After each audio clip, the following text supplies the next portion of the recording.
Hello students, welcome to the channel. तो बेटा आज हम स्टार्ट कर रहे हैं बीकॉम एंट्रेंस 2026 जो आपका जो लेटेस्ट अब बैच स्टार्ट होगा और जो आपका नेक्स्ट ईयर एंट्रेंस होने वाला है उसकी किस तरह से आपको प्रिपरेशन करनी है, क्या सिलेबस होने वाला है और क्या आपके पेपर का पैटर्न है वो आज हम यहाँ पर देखेंगे। और साथ में ही आज मैं आपको इंट्रोड्यूस करूंगा एक नई फैकल्टी से भी जो आज से आपको यहाँ पर गाइड करेंगे।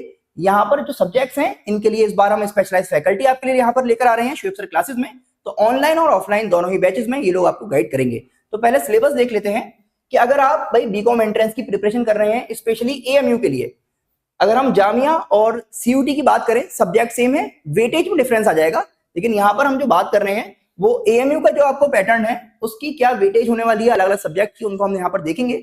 और नेक्स्ट किसी लेक्चर में ये जो आपके बाकी सब्जेक्ट्स हैं, बाकी जो आपके अलग अलग पेपर होने वाले हैं उनके हर सब्जेक्ट में क्या वेटेज होगी वो भी हम फिर यहाँ पर डिस्कस करेंगे। पहले अगर मैं बात करूं भाई एएमयू के लिए तो इंग्लिश आपकी रहती है 20 मार्क्स की। पहले 25 मार्क्स की आया करती थी, लेकिन आज से आपको खाली 20 मार्क्स के हिसाब से इस पे फोकस करना है। फिर अकाउंटेंसी है, 20 मार्क्स का आपका अकाउंट्स का पेपर मिलेगा आपको। फिर आपकी बिजनेस है 15 मार्क्स की। इकोनॉमिक्स टोटल 10 मार्क्स की है, आप इसको 5-5 के अकॉर्डिंग बाइफरकेट कर सकते हैं। कोई ऐसा प्रॉपर यहाँ पे डिस्टिंक्शन नहीं दिया गया है कि भाई क्या चीज कितने की आने वाली है, लेकिन आप ये मान सकते हैं इसमें रफली कि भाई 5-5 मार्क्स की दोनों चीजें होती हैं। स्टैटिस्टिक्स इस बार जो है इंक्रीज हो गई है, वैसे 10 मार्क्स का रहा करता था लेकिन अब ये 10 की जगह 15 मार्क्स का कर दिया गया है। तो अगर आपने 11th क्लास में स्टैट्स अच्छी तरह पढ़ी हुई है तो आप अच्छी तरह यहाँ पर स्कोर कर सकते हैं कुछ एक्स्ट्रा टॉपिक्स को समझने के बाद। रीजनिंग और जीके जो है वो 10-10 मार्क्स की यहाँ पर होने वाली है। तो ये तो बिल्कुल बेसिक बात हो गई कि आपकी जो सब्जेक्ट है वो सब्जेक्ट कितनी वेटेज कैरी करते हैं, तो किस तरह से प्रिपरेशन करनी है। अब मेन बात यह है जिसकी वजह से आप यहाँ पर आए हुए हैं कि भाई वो नई फैकल्टी कौन है जिसको आप आज इंट्रोड्यूस करने वाले हैं। तो आज हम यहाँ पर लेकर आ गए हैं इंग्लिश के लिए एक बहुत ही शानदार जो हमारे पास फैकल्टी है, इनको हम कहते हैं चलती फिरती डिक्शनरी, क्योंकि इनको बहुत सारे ऐसे वर्ड्स पता है जो खैर मुझे भी नहीं पता होते। कई बार मुझे भी देखना पड़ता है जब ये कोई ऐसा वर्ड मेरे यूज करते हैं कि पता नहीं अकील साहब मुझे क्या कह गए हैं। तो इंट्रोड्यूस करते हैं आपको काजिम अकील साहब जो पढ़ाया करेंगे आज से इंग्लिश। तो काजिम सर आइए और इन लोगों को गाइड करिए इंग्लिश में। बहुत बहुत शुक्रिया शुएब भाई। और आज से हम लोग जो है, खैर सर का नाम मुझे बहुत पसंद है, शुएब मसरूर। और एक मैं आपको बताता हूँ, एक कोइंसिडेंटल बात है कि शुएब जो है इस्लाम में एक मैसेंजर भी रह चुके हैं और ऑलमाइटी अल्लाह ने मैसेंजर शुएब को या प्रॉफिट शुएब को तब भेजा था जिस टाइम पे लोग कॉमर्स ट्रेड में बहुत ज्यादा बेईमानी कर रहे थे। दे वर नॉट लॉयल और honest enough in their trade, बहुत ज्यादा एडल्ट्रेशन था, डिसऑनेस्टी थी। तो कहीं ना कहीं शुएब सर का नाम और कॉमर्स क्लासेस का एक हिस्टोरिकल कोइंसिडेंटल बैकग्राउंड भी आप कह सकते हैं। खैर, तो थोड़ा सा मैं आपको बताता हूँ कि शुएब अरेबिक वर्ड है, अरेबिक वर्ड। और जैसा कि शुएब सर पिछले 7-8 साल से आपको he has been showing you the right path according to his name. तो शुएब का मतलब भी वही होता है, one who shows the right path, the right path. और इसके लिए अंग्रेजी में एक वर्ड भी होता है right path. If a path is right it means it will lead you to the path of success. और पाथ ऑफ सक्सेस के लिए अंग्रेजी में एक वर्ड होता है येलो ब्रिक रोड। तो आप लोग अगर शुएब सर क्लासेस में आएंगे according to the name of his meaning, ठीक है, तो he will show you the yellow brick road, है ना। या फिर दूसरा मीनिंग ये भी होता है one who illuminates, one who illuminates. Illuminates का भी मतलब वही जो रोशनी दिखाए, जो आपको सही रास्ता दिखाए। तो शुएब सर क्लासेस में बीकॉम के बच्चों को सही रास्ता दिखाया जाता है ना। Let me tell you one more important fact, ठीक है, 75 टाइम्स से ज्यादा the name Shoaib has been mentioned in the holy Quran, more than 75 times. 4 अलग अलग सूरा हैं और वो चारों जो सूरा हैं वो कॉमर्स से रिलेटेड ही हैं, ट्रेड से रिलेटेड हैं, है ना। फिर ये मसरूर शायद सर के फादर का नाम होगा। मसरूर का मतलब होता है someone who is extremely happy, ecstatic, Jubilant, Jubilant, ecstatic, happy, ठीक है। अगर इसके एंटोनियम की बात करें तो जस्ट अपोजिट ऑफ लैक्रिमोज, लैक्रिमोस, मोरॉस। तो शोएब सर क्लासेस में आके आप you would feel Jubilant. Jubilant सिर्फ ये नहीं कि मौज मस्ती के सेंस में, you would gain that confidence of cracking entrance and be able to solve those numericals that are usually difficult for the student। तो भाई तो BST पढ़ाते हैं, economics statistics, which are completely alien to me, all Greek to me। अंग्रेजी हम लोग साथ में मिलकर सीखेंगे। और ये जो सिलेबस आपने शोएब भाई ने लिखा है आपके सामने, दिस इज बीकॉम का, आई थिंक बीकॉम का सिलेबस है ना। और एक चीज मैं आपको बताता हूँ, ज्यादातर बच्चों को ये रहता है, जो बीकॉम का जो पेपर रहता है वो ऑब्जेक्टिव पेपर रहता है।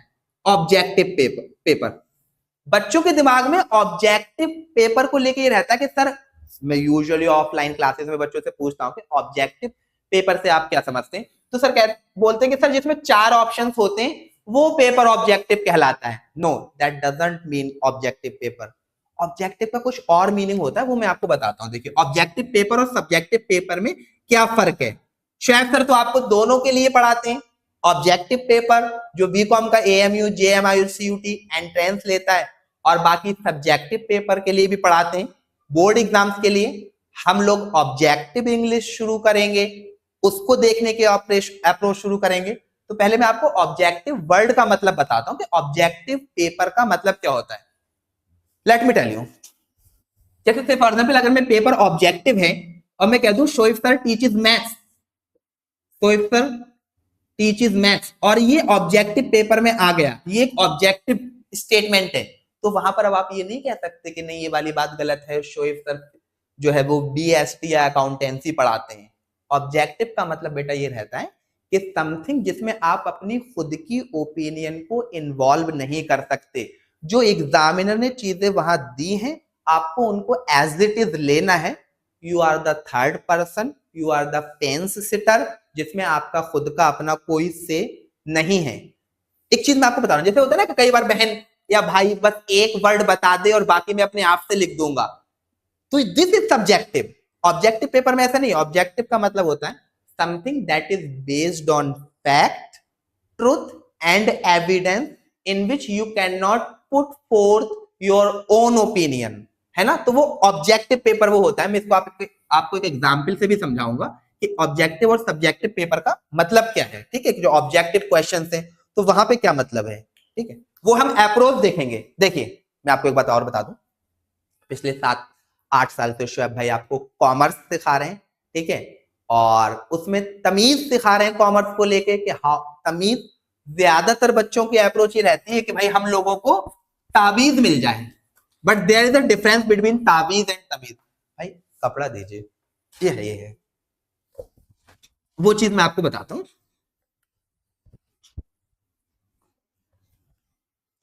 देखिए, यहां पर जब आप आएंगे तो ये रहता है बच्चों को, शोएब भाई तो तमीज सिखा ही रहे हैं, ठीक है, लेकिन हम वी द स्टूडेंट्स वांट ताबीज।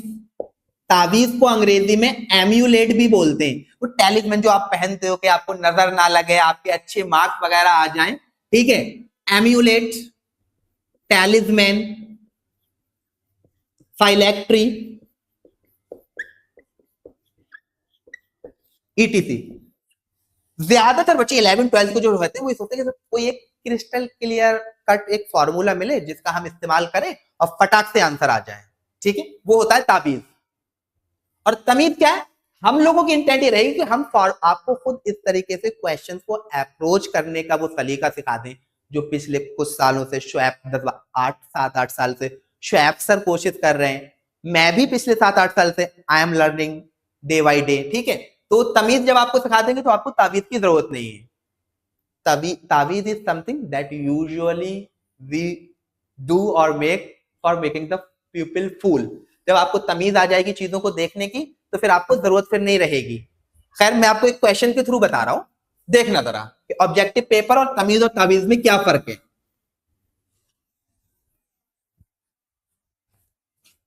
और इंग्लिश का syllabus, English is a language, ठीक है, और लैंग्वेज और सब्जेक्ट में एक फर्क होता है। Language is an ever evolving entity, ठीक है। इसी वजह से आप लोगों ने कभी ये नहीं सुना होगा कि इंग्लिश का कोई फादर है, उर्दू का कोई फादर है, लेकिन economics, statistics, these are the subject which are usually rigid, hardly do they change. तो इनमें फादर्स होते हैं, ठीक है। इंग्लिश किसी भी लैंग्वेज को कोई फादर नहीं होता, इसी वजह से ये भी बोलते हैं कि no one can get the perfection in a language. Language में बेटा परफेक्शन पॉसिबल नहीं है, सब्जेक्ट के अंदर परफेक्शन है। दैट इज भाई शोएब भाई ने लिख भी रखा है मास्टर, ठीक है। And you can be the master in a subject but you can never be the master in any language. We will be learning English together. मुझे कुछ चीजें आती है, पिछले 6-7 साल से मैं सीख रहा हूँ, वो चीजें I would be sharing with you, ठीक है। कुछ चीजें आपको पता होंगी तो साथ में मिलकर हम लोग क्रैक करेंगे, है ना। मैं आपको आज एक टॉपिक भी हम लोग साथ में सीखेंगे, लेकिन उससे पहले ऑब्जेक्टिव पेपर का मतलब क्या होता है वो चीज मैं आपको सिखा रहा हूं, देखिए। और यहां से शायद आपको अप्रोच भी पता चलेगी कि किस तरीके से हम चीजों को कैरी ऑन करेंगे। एक मैं सवाल लिखता हूं, bring dash chair from dash room. ये क्वेश्चन है, bring dash chair from dash room, और इसके ऑप्शंस लिख देता हूं, आ, दा, दा, आ और दा, ठीक है। कुछ लोग दा भी पढ़ते हैं, दी भी पढ़ते हैं, जब हम आर्टिकल में डिस्कस करेंगे तो उसमें पता चलेगा कब दा और दी पढ़ते हैं। Anyway, this is a question, bring dash chair from dash room. अब आप एक चीज देखें, यहां पर आपने चेयर लिखा, this is a singular countable noun, और यहां पर आपने रूम लिखा है, ये भी एक सिंगुलर काउंटेबल नाउन है। आप सब लोगों को पता है कि कोई भी सिंगुलर काउंटेबल नाउन, जैसे मैं लिख देता हूं बेटा यहां पर, he is boy, it is water, this is love, ठीक है, और they are boys, they are girls, ऐसे लिखते हैं हम लोग। ये 4 सेंटेंसेस हमने लिखे। यहां पर आपने, मैं 1 2 3 4, मैं आपसे पूछूं कि इन 4 सेंटेंसेस में से कौन सा सेंटेंस ठीक है, तो देखिए ये वाला सेंटेंस ठीक है, ये वाला ठीक है, ये वाला ठीक है, ये वाला गलत है। अब यहां देखना ऐसा क्यों हो गया, आपने वाटर लिखा, वाटर एक मटेरियल नाउन है, एक मटेरियल नाउन के साथ आप डिटर्मिनर लिख भी सकते हो, नहीं भी लिख सकते, डिपेंडिंग अपॉन द कंटेक्स्ट। तो इट इज वाटर, यहां पर आपने कोई डिटर्मिनर नहीं लिखा तब भी ठीक है, और लिख भी देते तब भी ठीक है। अगर इट इज द वाटर होता that would also be correct, it is water without determiner ये भी करेक्ट है। This is love, love is abstract noun, कोई भी एब्स्ट्रैक्ट नाउन है उसको आप डिटर्मिनर के साथ लिख भी सकते हैं और नहीं भी लिख सकते, दोनों ही केसेस ठीक हैं depending upon the context. They are girls, ये एक प्लूरल काउंटेबल नाउन है, इस प्लूरल काउंटेबल नाउन के साथ भी आपने कोई डिटर्मिनर या आर्टिकल नहीं लिखा, तब भी ये सेंटेंस ठीक हो गया। सो बेसिकली कोई एक प्लूरल काउंटेबल नाउन है, एब्स्ट्रैक्ट नाउन है, या फिर मटेरियल नाउन है, उनके साथ हम आर्टिकल या डिटर्मिनर लिख भी सकते हैं और नहीं भी लिख सकते, but it is a choice. लेकिन अब आप यहां देखें, ही is boy, boy is singular countable noun, a singular countable noun can never be written without a determiner or an article। तो he is boy इस वजह से गलत है क्योंकि boy एक सिंगुलर काउंटेबल नाउन था और उससे पहले आपने कुछ नहीं लिखा। आ बॉय लिखो, दा बॉय लिखो, माई बॉय लिखो, आप कुछ भी लिखो, but you can not write without a determiner. तो this is one of the cardinal principle of Angrezi कि a singular countable noun can never be written without a determiner, while material noun, abstract noun and plural countable noun can be written without a determiner and can be or can be written with a determiner। Is it clear? तो अब आप यहां देखें, bring dash chair from dash room, मैंने यहां पर chair लिखा है और यहां रूम लिखा है। अब इस क्वेश्चन को देखना है ना, ब्रिंग डैश चेयर, कौन कौन से ऑप्शन हो सकते हैं, देखिए let me, this is very important. अगर मैं ऐसे लिख दूं, he is uh boy, he is uh boy, और मैं आपसे पूछूं कि कितने लड़के होंगे, कितने लड़कों की बात चल रही है, तो बेटा इसके 2 मीनिंग हो सकते हैं कि ये भी हो सकता है कि एक लड़का है और उसी की ही बात चल रही है, और ये भी पॉसिबल है कि 10 लड़के हैं और 10 लड़कों में से किसी एक की बात चल रही है, ठीक है। जब कंडीशन वन ऑफ मैनी वाली होती है तो उस केस में भी हम आ का इस्तेमाल करते हैं, ठीक है, और कई बार हम आ का इस्तेमाल वन के सेंस में भी करते हैं। In that case it represent the weaker form of ओएनी वन। तो ही इज आ बॉय, बहुत सारे लड़कों में से भी कोई एक लड़का हो सकता है, और एक लड़का है जिसके बारे में मुझे नहीं पता, वो भी हो सकता है। अब कहां पर क्या मीनिंग होगा वो चीज आपको समझनी है ना, वो मैंने आपको बता दिया। खैर यहां पर आते हैं क्वेश्चन पे, bring dash chair from dash room. Is it clear बेटा? आप वाई का मतलब ये भी हो सकता है 10 में से कोई एक लड़का, और ये भी हो सकता है कि 1 में से कोई एक लड़का, दोनों मीनिंग पॉसिबल है। जब आप शोएब सर क्लासेस में जो बैच एनरोल कर लेंगे, it is a sort of demo और इंट्रोडक्टरी क्लास, तो वहां पर इन सारी चीजों को हम बहुत इन डेप्थ सीखेंगे। ठीक है, ऐसा क्यों होता है? अभी तो सॉर्ट ऑफ भाई ने मुझे बताया कि एक डेमो क्लास रख लेते हैं, ठीक है, बच्चों को भी पता चल जाके कौन इंग्लिश को डिस्कस करेगा, और थोड़ा सा आपको भी मेरे सीखने और सिखाने का एक मोडस ऑपरेंडी पता चल जाएगा, और आपको थोड़ा सा आइडिया लग जाएगा किस तरीके से चीजें हम लोग करेंगे यहाँ पर। ठीक है, हम अंग्रेजी सीखेंगे, चाहे वो बीकॉम की हो, एमबीए की हो, आईआईएम की हो, किसी की भी हो। अंग्रेजी का कोई डेफिनेट सिलेबस नहीं होता। 6th एंट्रेंस में भी नाउन आता है, 9th में भी आता है, 11th में भी अब इंग्लिश हो गई है, बीकॉम में भी, मास्टर्स में भी। तो वहां पर वो स्पेसिफिकली ये लिख के नहीं देते कि इस स्टैंडर्ड तक के नाउन के क्वेश्चन आएंगे या इस स्टैंडर्ड तक के वर्ब के क्वेश्चन आएंगे। दे सिंपली राइट इंग्लिश। तो इंग्लिश का कोई स्टैंडर्ड नहीं है ना। चलें क्वेश्चन पे वापस आते हैं। Bring dash chair from dash room. अब मैं आपसे पूछूं इसका क्या आंसर हो सकता है? जो मैं आंसर एक्सप्लेन करूंगा, that are the objective answer. उन चीजों को आपको समझना है और वहां से आपको एक आइडिया लगेगा कि आप किस तरीके से क्वेश्चन को अप्रोच करोगे। ठीक है, हम एक एक करके सब ट्राई करते हैं, मैं आपको सब एक्सप्लेन करूंगा। पहला वाला option, bring dash a chair the room, ये लिख देते हैं। क्या पहला वाला आंसर पॉसिबल है? आ चेयर द रूम। देखिए मैं आपको बताता हूं किस तरीके से। मान लीजिए अगर आपने द रूम लिखा तो द रूम का मतलब अब रूम एक स्पेसिफिक हो गया, एक रूम है। ठीक है, क्योंकि द मतलब किसी स्पेसिफिक के लिए यूज करते हैं और रूम हमारा सिंगुलर काउंटेबल नाउन है। देखना बेटा, एक रूम है, इस रूम में 10-12 चेयर्स रखी हुई हैं, 10-12 चेयर्स रखी हुई हैं इस तरीके से।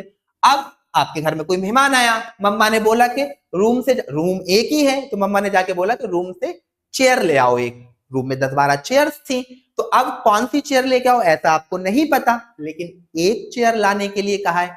तो ये आंसर पॉसिबल है या नहीं है कि आपके घर में एक रूम हो और उसमें 10-12 चेयर है, आप किसी एक चेयर को उठा के ले आओ? तो ये भी पॉसिबल है। अगर आपने आ चेयर लिख दिया, मैंने आपको बताया आ का मतलब वन भी होता है और वन ऑफ मैनी भी होता है। एक रूम में 10-12 चेयर्स रखी है, एक चेयर उठा के ले आओ। अगर रूम एक है तो वो डेफिनेट हो गया, 10-12 चेयर्स हैं तो वो इनडेफिनेट हो गई, उनमें से कोई एक लेके आना है। तो पहला वाला आंसर इस तरीके से पॉसिबल हो जाएगा, ब्रिंग आ चेयर और द रूम। अब नीचे वाला देखें, क्या ये वाला आंसर हो सकता है, bring the chair a room? This is very important बेटा। अगर मैं यहां पर द चेयर लिख देता हूं, ब्रिंग द चेयर, और यहां आ रूम लिख देता हूं, आ रूम, ठीक है, तो अगर आप द चेयर लिख रहे हो तो चेयर एक सिंगुलर काउंटेबल नाउन है और इसके साथ आपने द लिखा, द का मतलब स्पेसिफिक एक चेयर होगी, और आप आ रूम लिख रहे हैं, आ का मतलब वन ऑफ मैनी भी हो सकता है। तो इसका आ रूम का मतलब तो बेटा ये हो गया कि एक से ज्यादा कमरे होंगे आपके घर में, एक से ज्यादा कमरे। Is it clear? क्योंकि अगर आप आ लिख रहे हो तो वन ऑफ मैनी, और आपने द चेयर लिखा, चेयर एक सिंगुलर काउंटेबल नाउन है, तो एक चेयर एक टाइम पर किसी एक कमरे में ही हो सकती है, या तो इस वाले में या इस वाले में या इस वाले में। एक चेयर एक टाइम पर एक से ज्यादा कमरों में तो नहीं होगी। तो this answer the chair a room logically possible इस वजह से नहीं है कि अगर आप द चेयर लिखोगे तो वो एक डेफिनेट चेयर हो गई, किसी एक ही डेफिनेट रूम में होगी। अगर आप आ रूम कर दोगे तो when we use a with a singular countable noun तो उसके बहुत सारे मीनिंग होते हैं, जिसमें से एक मीनिंग ये भी होता है कि वन ऑफ मैनी वाली कंडीशन हो। तो यहाँ पर कमरे एक से ज्यादा हमें मानना पड़ेंगे, लेकिन वो लॉजिकली पॉसिबल नहीं है कि या एक चेयर है तो वो किसी एक रूम में ही हो सकती है। इसको मैं एक एग्जाम्पल से बता सकता हूँ। देखें, या तो आप शक्तिमान हो सकते हैं एक टाइम पर, या गंगाधर हो सकते हैं। शक्तिमान और Gangadhar at the same time possible नहीं है। Are you getting that point ना? तो ये वाला आंसर लॉजिकली पॉसिबल नहीं है कि चेयर एक डेफिनेट हो और वो एक से ज्यादा रूम में सेम टाइम पर अवेलेबल हो। शक्तिमान गंगाधर। नीचे आ जाओ, bring uh chair a room. अगर हम आ चेयर लिख देंगे, आ चेयर लिख देंगे बेटा और आ रूम लिख दें, तो यहां पर आ चेयर मतलब इनडेफिनिट और आ रूम ये भी इंडेफिनिट। जब आप आ का यूज करते हैं तो वन ऑफ मेनी कंडीशन होती है। मान लीजिए कि आपके घर में 4 कमरे हैं और चारों कमरों में जो है वो एक एक चेयर रखी है। अब मम्मा मेहमान आए, मम्मा ने बोला कि कमरे में से जाके चेयर ले आओ। 4 कमरे हैं, हर एक कमरे में चेयर है। उन्होंने ये नहीं बोला कि इस वाले में से ले आओ, कमरे का बोला था। 4 कमरे हैं, आप किसी भी कमरे में से चेयर को उठा के ला सकते हैं। तो चाहे इस कमरे में से लेके आए, इस कमरे में से लाएं या इस कमरे में से लाएं। अब ये रूम्स इंडेफिनिट हो गए तो आप ला सकते हैं ऐसा। तो ये पॉसिबल है, आंसर है ब्रिंग आ चेयर। एक से ज्यादा चेयर हैं, एक से ज्यादा कमरे हैं, किसी भी कमरे में से आप उठा के ला सकते हैं आ रूम। अब नीचे आ जाओ, bring the chair the room. अगर आप द चेयर बोल रहे हैं तो द चेयर का मतलब स्पेसिफिक चेयर, और द रूम बोल रहे हैं तो स्पेसिफिक रूम। ये भी सिंगुलर, ये भी सिंगुलर। हमारे घर में एक ही कमरा है और उस घर में एक ही चेयर है, वही चेयर आपसे लाने के लिए बोल रहे हैं, तो ऐसा भी पॉसिबल है। अब आप एक चीज देखें, what I am trying to tell you, different different context और डिफरेंट डिफरेंट आंसर। अब आप में से कई बच्चे ये जहन में आता होगा कि सर अगर ऐसा सवाल आ गया तो, ऐसा सवाल नहीं आएगा। Examiner is not that much foolish और मरोन, ठीक है, कि जिसमें एक से ज्यादा आंसर पॉसिबल हो। ठीक है, तो मैं आपको क्या बता रहा हूं कि दिस इज कॉल्ड ऑब्जेक्टिविटी, कि सारी चीजों को आपको टैली करना है ना। एक एग्जांपल और मैं आपको समझाता हूं कि ऑब्जेक्टिव पेपर का मतलब क्या होता है बेटा। ठीक है, तो यहां पर ये मैंने आपको सिर्फ इस वजह से बताया ताकि आप समझे क्वेश्चंस को कैसे अप्रोच करते हैं और ऑब्जेक्टिव पेपर का मतलब क्या होता है। ठीक है, इसको मिटा दें। खैर, हम सारी चीजें सीक्वेंस में शुरू करेंगे बेटा। अभी तो आज सॉर्ट ऑफ डेमो और इंट्रोडक्टरी क्लास है ना, और उसमें भी मैं आपको एक टॉपिक पढ़ाऊंगा आज, कंडीशनल। ठीक है, एग्जामिनर का one of the favourite topics में से है। ठीक है, वहीं से चलो शुरू कर लेते हैं। तो आज, और 1 नंबर का पक्का आता ही है कंडीशनल से, मिनिमम 1 से 2। ठीक है, तो आप सब नोट डाउन कर लेना कंडीशनल। बाकी whatever we will be learning here that would also be provided to you in PDF format. Shoaib भाई आपको वो सारी चीजें पीडीएफ फॉर्मेट में प्रोवाइड कर देंगे जब आप बैच ज्वाइन करेंगे। देखें, एक टॉपिक हम लोग आज डिस्कस करते हैं और उसका आधा पार्ट आज हम डिस्कस करेंगे, आधा कल डिस्कस करेंगे। रेगुलरली वीडियोस आएंगे आपके इस चैनल पर, तो जो दोस्त वगैरह भी हैं तो आप उनको भी रिकमेंड करिएगा कि बीकॉम का entrance batch along with the board वो शुरू हो रहा है। ठीक है, इंग्लिश हम लोग साथ में मिलकर सीखेंगे, बाकी शुएब सर तो आपको सिखा ही रहे हैं। ठीक है, भाई तो मास्टर हैं, तो अब आपको कहीं और जगह जाने की जरूरत नहीं है। एक चीज और बताता हूं मैं आपको, जो इंग्लिश अभी हम लोग यहाँ सीखेंगे, एमबीए का भी आप आगे एग्जाम देंगे तो इंशाल्लाह आपको उसमें फिर आगे इतनी ज्यादा पढ़ने की जरूरत नहीं रहेगी। चलें, एक टॉपिक हम लोग शुरू करते हैं, and this is very important topic, conditional. Conditional है ना, वो शुरू करते हैं हम लोग, कंडीशनल। चलिए मैं कुछ लिखता हूं, देखें। If she gets the permission, she will go to London। एक मैंने ये सेंटेंस लिखा, if she gets permission, she will go to London। एक और लिखता हूं, if she got the permission,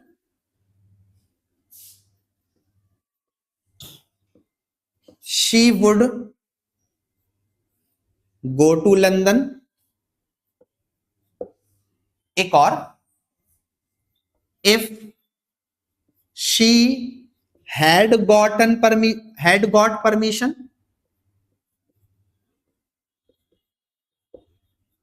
she would have been to London। she would have gone, ऐसे लिखना, she would have gone to London, है ना। ये देखें, ये 3 सेंटेंसेस आपके सामने लिखे हुए हैं। ठीक है, this is sentence number 1, sentence number 2, sentence number 3। ये 3 सेंटेंसेस हैं, और अगर आप इन 3 सेंटेंसेस को ऑब्जर्व करेंगे तो इन तीनों सेंटेंसेस के अंदर स्ट्रक्चरल डिफरेंसेस हैं एक बात, और दूसरा मीनिंग में भी डिफरेंस है। तो These three sentences are different structurally as well as in a meaning. ठीक है, अब वो सबसे पहले मैं आपको स्ट्रक्चरल डिफरेंसेस बताता हूं। देखिए आपके लिए भी वो अपरेंट होंगे कि पहले वाले सेंटेंस में देखें, आपने देखिए कॉमनैलिटी क्या है। कॉमनैलिटी ये है कि all these three sentences are starting with the conjunction if. ठीक है, और इसके इनके अंदर दो क्लॉजेस भी हैं। देखें, एक क्लॉज ये है क्लॉज 1 और एक क्लॉज ये है। ठीक है, और आपने सबके अंदर इफ कंजंक्शन लिखा है, इफ कंजंक्शन का यूज किया है। ठीक है, इफ कंजंक्शन का यूज किया है। Let me tell you, this is very important. हम लोग कंजंक्शन और एडवर्ब जब पढ़ेंगे वहां पर भी ये डिस्कस करेंगे कि इफ जो कंजंक्शन है वो एक सबऑर्डिनेट कंजंक्शन है, और सबऑर्डिनेट कंजंक्शन सबऑर्डिनेट क्लॉज बनाते हैं। सबऑर्डिनेट क्लॉजेज या तो नाउन होती है, या एडजेक्टिव होती है, या एडवर्ब होती है। जितनी भी क्लॉजेज जो इफ कंजंक्शन से स्टार्ट होती हैं वो सब कंडीशनल क्लॉजेज होती हैं, और उनका नेचर एडवर्बियल होता है। तो ये सारी की सारी कंडीशनल क्लॉज हैं और एडवर्बियल क्लॉज हैं, एडवर्बियल क्लॉज। ठीक है बेटा, तो एक बात। दूसरी बात ये कि if she gets the permission she will go to London. मैं आपसे पूछूं ये कितने सेंटेंसेस हैं, तो सेंटेंस तो एक ही है बेटा, ये सेंटेंस एक है। How do we identify the number of sentences? By the full stop. एक ही फुल स्टॉप लगाएं, बाकी ये कॉमा है सब जगह। ठीक है, तो ये एक सेंटेंस है। इस सेंटेंस के अंदर दो क्लॉजेज हैं। एक कंडीशनल क्लॉज है जिसको आपने एक कंडीशनल कंजंक्शन के थ्रू लिखा है, और एक मेन क्लॉज है जिसमें आपने कोई कंजंक्शन नहीं लिखा है। अच्छा, ऐसा सेंटेंस जिसमें सबऑर्डिनेट कंजंक्शन का इस्तेमाल होता है उसको हम कॉम्प्लेक्स सेंटेंस बोलते हैं, कॉम्प्लेक्स सेंटेंस। तो ये तीनों सेंटेंसेस कॉम्प्लेक्स हैं जिसमें आपने कंडीशनल क्लॉज या एडवर्बियल क्लॉज का इस्तेमाल किया है। आप ऐसे भी याद कर सकते हैं कि जितनी भी कंडीशनल क्लॉजेस होती हैं वो एडवर्बियल नेचर की होती हैं। ये कुछ एक्स्ट्रा पॉइंट्स थे जो मैंने आपको बता दिए। ठीक है, अब आते हैं हम उसी बात पर। तीन सेंटेंसेस हैं, तीनों में स्ट्रक्चरल डिफरेंस है। तो हम सबसे पहले स्ट्रक्चरल डिफरेंस की बात करें तो देखें, कंडीशनल क्लॉज में यहां पर आपने गेट्स लिखा है, this is present indefinite tense. देखिए बेटा, मैं आपको एक बात बताता हूं, actually it is not a present indefinite tense. आपके याद करने के एतबार से मैं आपको ये बता रहा हूं कि प्रेजेंट इंडेफिनिट टेंस है, लेकिन रियलिटी में ये टेंस नहीं है। क्यों नहीं है? जब आप बैच ज्वाइन कर लेंगे, हम लोग यहाँ ऑफलाइन में होंगे, ठीक है, या फिर ऑनलाइन प्रीमियम बैच होगा, तो उसमें मैं आपको एक्सप्लेन भी करूंगा कि ये टेंस क्यों नहीं है। लेकिन अभी मैं याद करने के एतबार से, आइडेंटिफाई करने के एतबार से आपको ये बता रहा हूँ कि this is present indefinite tense. पहले सेंटेंस में आपने जो लिखा है वो कंडीशनल क्लॉज के अंदर प्रेजेंट इंडेफिनिट टेंस यूज किया है, दैट इज विल। ठीक है, एस या ईएस वाला। इसमें आप देखें, फिर यहां पर आपने विल गो लिखा, मतलब यहां पर आपने विल के साथ वर्ब की फर्स्ट फॉर्म लिखी है। दूसरा वाला सेंटेंस देखें, यहां पर आपने गॉट लिखा है, दिस इज V2 वर्ब की सेकेंड फॉर्म, और इसको आप याद करने के एतबार से अभी पास्ट इंडेफिनिट टेंस बोल सकते हैं, but in reality this is not the past indefinite tense. हम क्लास में बताएंगे कि this is past subjective mode, है ना, लेकिन अभी आप पास्ट इंडेफिनिट टेंस समझ सकते हैं। फिर यहां पर देखें, आपने वुड गो लिखा है, यहां पे वुड का इस्तेमाल किया है। तीसरे वाले में देखें, आपने हैड गॉट लिखा है, this is past perfect tense, कि आपने हैड के साथ मेन वर्ब की थर्ड फॉर्म लिख दी है, तो this is past perfect tense. और इसमें देखें, मेन क्लॉज के अंदर आपने वुड हैव लिखा और उसके साथ मेन वर्ब की थर्ड फॉर्म लिखी। तो अगर आप एक चीज देखेंगे तो इन तीनों सेंटेंसेस के अंदर जो स्ट्रक्चरल डिफरेंस है वो ये है कि पहले वाले सेंटेंस में आपने प्रेजेंट इंडेफिनिट टेंस का यूज किया है कंडीशनल क्लॉज के अंदर, और मेन क्लॉज में आपने विल का यूज किया है। विल के साथ साथ आप देखें, आप शैल का भी यूज कर सकते हैं, कैन का भी यूज कर सकते हैं, और मे का भी यूज कर सकते हैं, डिपेंडिंग अपॉन द कंटेक्स्ट। फिर दूसरे वाले सेंटेंस में आपने कंडीशनल क्लॉज के अंदर बेटा पास्ट इंडेफिनिट टेंस का यूज किया है। मैं पास्ट इंडेफिनिट इस वजह से बोल रहा हूं that is easy to learn, ठीक है, otherwise it's not a past indefinite tense. आपने कंडीशनल क्लॉज में पास्ट इंडेफिनिट टेंस का यूज किया है, और जो मेन क्लॉज है वहां पर आपने वुड का इस्तेमाल किया है और उसके साथ बेस फॉर्म लिखी है। आप कुड का भी इस्तेमाल कर सकते हैं, माइट का भी इस्तेमाल कर सकते हैं डिपेंडिंग अपॉन द कॉन्टेक्स्ट। तीसरे सेंटेंस में आपने पास्ट परफेक्ट टेंस का यूज किया है, though it is not the tense in reality, मतलब हेड के साथ मेन वर्ब की थर्ड फॉर्म यूज की है, ठीक है। और मेन क्लॉज में आपने वुड हैव के साथ मेन वर्ब की थर्ड फॉर्म, आप कुड हैव भी लिख सकते हैं, ठीक है, और शुड हैव भी लिख सकते हैं, ठीक है, इसके साथ मेन वर्ब की थर्ड फॉर्म। तो ये स्ट्रक्चरल डिफरेंसेस तो आपके लिए अपरेंट हो गए कि क्या क्या है। देखो, पहला वाला सेंटेंस जिसमें हम लोगों ने मेन क्लॉज के अंदर present indefinite tense, sorry conditional clause के अंदर प्रेजेंट इंडेफिनिट टेंस और मेन क्लॉज के अंदर विल, शैल, कैन के साथ वर्ब की बेस फॉर्म। दूसरे वाला सेंटेंस बेटा जिसमें हमने पास्ट इंडेफिनिट टेंस लिखा है कंडीशनल क्लॉज के अंदर और मेन क्लॉज के अंदर वुड, कुड, माइट के साथ वर्ब की बेस फॉर्म। फिर तीसरा वाला सेंटेंस में हमने कंडीशनल क्लॉज के अंदर पास्ट परफेक्ट लिखा है और मेन क्लॉज में would have, could have, might have के साथ, शुड हैव के साथ वर्ब की थर्ड फॉर्म। तो these are the structural differences. अब हम आते हैं दूसरा मीनिंग में। Let me tell you one important thing कि एक सेंटेंस के अंदर दो तरीके के ही डिफरेंस होते हैं, या तो स्ट्रक्चर या फिर मीनिंग। ये जो तीनों सेंटेंसेस हैं इनमें स्ट्रक्चरल डिफरेंसेस भी होते हैं और मीनिंग वाले भी डिफरेंस होते हैं, ठीक है। स्ट्रक्चरल डिफरेंसेस हमने देख लिया, अब मीनिंग में क्या डिफरेंस है वो चीज आपको देखनी है। I hope you would have noted down, मुझे कुछ इसमें से रफ करना है, ठीक है। चलें देखें, अब देखना कि मीनिंग में क्या डिफरेंसेस है वो चीज आपको देखनी है। कंडीशनल बहुत इंपॉर्टेंट टॉपिक रहता है एंट्रेंस पॉइंट ऑफ व्यू से और कन्वर्सेशन के एतबार से भी, ठीक है। जब हम लोग बात करते हैं कि वो आप कहते हैं ना, मैं राजा होता आपको रानी बना देता, मैं पापा का परा होता तो उड़ के आपके पास आ जाता, this all are conditional sentences, ठीक है। अब मैं आपको मीनिंग वाले डिफरेंसेस बताता हूं, वो चीज आप ऑब्जर्व करना, ठीक है। मीनिंग वाले डिफरेंसेस यहां तो मैं दोबारा से लिख दूंगा, ठीक है। इफ इफ ठीक है, एक साइड कंडीशनल क्लॉज लिखी है और एक साइड मेन क्लॉज लिखी है। देखें बेटा, अगर आपसे कोई पूछे कि what is a conditional sentence, तो बेसिकली बेटा conditional sentences are complex sentences जिसमें हम कंडीशनल कंजंक्शन का इस्तेमाल करते हैं जो कि एक सबऑर्डिनेट कंजंक्शन होता है। तो जिस क्लॉज के साथ हम कंडीशनल कंजंक्शन इस्तेमाल करते हैं वो कंडीशनल क्लॉज कहलाती है और जिस क्लॉज में हम कंडीशनल कंजंक्शन इस्तेमाल नहीं करते वो एक मेन क्लॉज होती है। एक बात, दूसरी जो इंपॉर्टेंट बात है बेटा वो ये है कि कंडीशनल सेंटेंसेस एक स्पेसिफिक, एक पार्टिकुलर काइंड ऑफ स्ट्रक्चर होता है जिसमें बेटा एक कंडीशनल क्लॉज के अंदर एक पर्टिकुलर कंडीशन लिखी गई होती है। अगर वो एक पर्टिकुलर कंडीशन को कोई इंसान या चीज फुलफिल करती है तो फिर मेन क्लॉज में उसका रिजल्ट लिखा गया होता है। तो कंडीशनल सेंटेंसेस ऐसे सेंटेंसेस होते हैं जिसमें कंडीशनल क्लॉज के अंदर एक पर्टिकुलर कंडीशन होती है, उस पर्टिकुलर कंडीशन में एक पर्टिकुलर रिजल्ट अचीवेबल होता है जो कि मेन क्लॉज के अंदर लिखा जाता है, ठीक है। तो this is a condition, that is the result.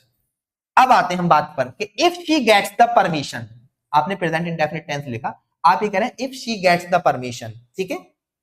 तो इसका मतलब ये है बेटा कि she may get the permission, she may get the permission. She may get the permission का मतलब क्या है बेटा कि अगर हमने कंडीशनल क्लॉज के अंदर एक प्रेजेंट इंडेफिनिट टेंस लिखा तो देखिए दो चीजें मैं आपको बता रहा हूं कि मान लीजिए एक गर्ल है बेटा, ठीक है, she is poor, almost zero पैसा, पेनूरियस है नेचर की, इंडिजेंट है, ठीक है। और एक और गर्ल है, शी इज रिच, ये रिच है, ठीक है, दोनों के पेरेंट्स हैं, दोनों ही लंदन घूमने जाना चाहती हैं। तो इसने भी अपने पेरेंट्स से परमिशन ले ली, इसने भी अपने पेरेंट्स से परमिशन ले ली, लेकिन लंदन जाने की पॉसिबिलिटी किसकी है? जो रिच है वो लंदन जा सकती है, जो पुअर है even if she gets the permission तो वो लंदन नहीं जा पाएगी। तो अगर हम ये कह रहे हैं if she gets the permission तो इसका मतलब ये है कि उसको परमिशन मिल सकती है, परमिशन मिलने के पूरे पूरे चांसेस हैं, ठीक है। अगर उसको ये परमिशन मिल गई तो ये वाला रिजल्ट पॉसिबल है कि she will go to London.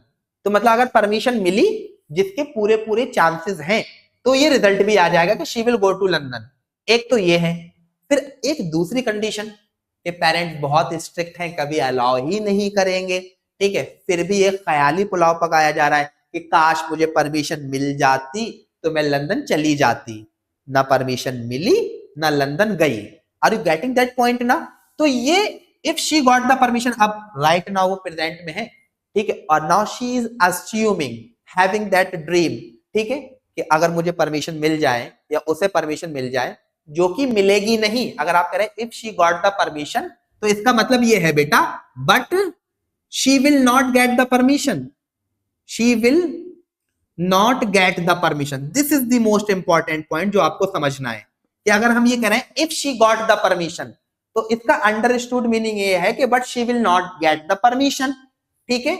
हम प्रेजेंट में बैठ के ख्याली पुलाव पका रहे हैं। She would go to London, अब परमिशन ही नहीं मिलेगी तो ये रिजल्ट भी अचीव नहीं होगा। So she will not go to London. देखें इन दोनों सेंटेंसेस में आप देखें फर्क कि if she gets the permission, अगर हमने प्रेजेंट इंडेफिनिट टेंस लिखा है कंडीशनल क्लॉज के अंदर, तो वहां पर बेटा आप ऐसा तब करते हो जब किसी भी इवेंट के होने की पूरी पूरी पॉसिबिलिटी है। मैं एक एग्जांपल बताता हूं, देखिए कि जैसे मैं आपसे कहूं आपने हार्ड वर्क किया तो आपका बीकॉम में सिलेक्शन हो जाएगा। लेकिन अब मैं आपसे कह दूं आप हार्ड वर्क करो और आप सऊदिया के प्रिंस बन जाओगे, तो ये पॉसिबल नहीं है, ये पॉसिबल नहीं है। This is a hypothetical situation, ठीक है, जो कि कभी भी मुमकिन नहीं होगा। दो तरीके की ख्वाहिशात होती हैं, एक ख्वाहिशात और ड्रीम्स तो वो होते हैं जिनके मुकम्मल होने के चांसेस रहते हैं, जिन रियलिटी में कन्वर्ट हो सकते हैं, और कुछ ड्रीम्स ऐसे होते हैं जो कभी मुकम्मल नहीं होते। दोनों को आप प्रेजेंट में अस्यूम कर सकते हो। तो अगर कभी बेटा ऐसा है कि कोई भी ऐसी चीज जिसके फ्यूचर में होने के चांसेस हैं, जिसको फ्यूचर को लेके जो रियलिटी में कन्वर्ट हो सकते हैं, मटीरियलाइज हो सकते हैं। रियलिटी में कन्वर्ट और मटीरियलाइज का मतलब ये है कि मैं मेहनत करूंगा तो बीकॉम मेरा एंट्रेंस निकल जाएगा, लेकिन अगर मैं मेहनत करूं अब तो सऊदी का प्रिंस नहीं बन पाऊंगा। ये एक बेटा हाइपोथेटिकल असम्पशन है। It is a मियर dream, it is a pipe dream जो कभी भी मुकम्मल नहीं होगा। तो मैं आपको एक बात बताता हूं, ऐसी ख्वाहिशात, ऐसी विशेष प्रेजेंट में जो कभी भी मुकम्मल नहीं होंगी, जो कभी भी पूरी नहीं होंगी, अगर उन विशेष को आपको दिखाना है तब आप इस वाले स्ट्रक्चर का इस्तेमाल करते हो। कौन से स्ट्रक्चर का? कि कंडीशनल क्लॉज में आपने पास्ट इंडेफिनिट टेंस लिखा और मेन क्लॉज में आपने वुड, कुड, माइट के साथ वर्ब की थर्ड फॉर्म लिखी। कोई भी प्रेजेंट, दो तरीके के असम्पशन, दो तरीके के ड्रीम्स होते हैं। अगर कोई भी प्रेजेंट का ऐसा ड्रीम है, ऐसा असम्पशन है जो फ्यूचर में जाके रियलिटी में कन्वर्ट हो सकता है, तो उस केस में आप इस वाले स्ट्रक्चर का इस्तेमाल करोगे। कौन सा स्ट्रक्चर? कंडीशनल क्लॉज में प्रेजेंट इंडेफिनिट और मेन क्लॉज में बेटा विल, शैल, कैन और मे के साथ बेटा वर्ब की फर्स्ट फॉर्म। इस स्ट्रक्चर को देखो, अलग अलग टीचर्स अलग अलग नाम देते हैं। कोई इसको कंडीशनल फर्स्ट बोलता है कि एक फर्स्ट टाइप ऑफ कंडीशनल, ठीक है, कोई इसको, इस वाले को सेकंड कंडीशनल बोल देते हैं और इसको थर्ड कंडीशनल बोलते हैं। फिर एक और है बेटा कि वो जीरो कंडीशनल आता है, लेकिन जीरो कंडीशनल होता नहीं। खैर, जैसा मैंने सीखा है मैं आपको बता रहा हूं कि ऐसे टाइप के स्ट्रक्चर्स बेटा, या ऐसे टाइप के कोई भी ड्रीम जो फ्यूचर में जाके रियलिटी में कन्वर्ट हो जाता है बेटा, तो हम उनको इस वाले स्ट्रक्चर में एक्सप्रेस करते हैं और इसको हम लोग ओपन कंडीशनल बोलते हैं। क्या बोलते हैं बेटा? Open conditional. अब इधर सुनना, ओपन कंडीशनल मतलब कंडीशनल क्लॉज में प्रेजेंट इंडेफिनिट टेंस और मेन क्लॉज में विल, शैल, मे के साथ वर्ब की थर्ड फॉर्म। और ओपन कंडीशनल का इस्तेमाल आप तब किया करो बेटा जब किसी भी चीज के होने की पॉसिबिलिटी 100% हो। मतलब कोई इवेंट है जो रियल हो सकता है, प्रोबेबल हो सकता है, जिसके होने के पूरे पूरे चांसेस हैं। तो प्रेजेंट का कोई भी ऐसा event which can be the reality, which is probable, which is possible to happen in later and spirit, such a event is expressed in open conditional sentence in which you write present indefinite tense in conditional clause and then use the modal will, shall, can or may with the base form in main clause.